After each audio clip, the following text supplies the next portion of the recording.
መልካም የእሁድ ማለዳ። ወደ ቤተ ክርስቲያን ለመሄድ እየተዘጋጃችሁ እንደሆነ አውቃለሁ።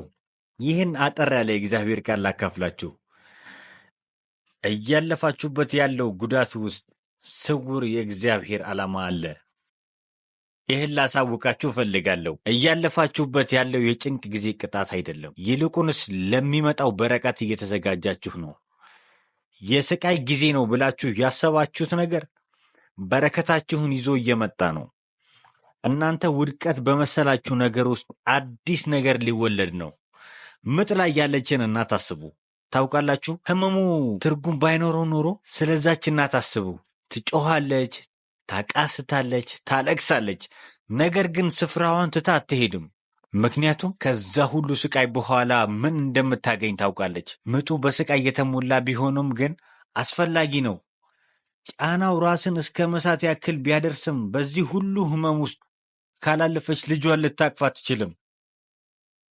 ምናልባት ተስፋ በመቁረጥ ውስጥ ሆናችሁ እያዳመጣችሁኝ ይሆናል። ምናልባት የማጣት የመቸገር ህይወት የመክበድ ሁኔታ ውስጥ ነኝ ብላችሁ ልታስቡ ትችላላችሁ። ምናልባት የህይወት ፈተና ከአቅም በላይ ሆኖባችሁ በህይወት እተርፍ ይሆንን ብላችሁ አስባችሁ ይሆናል።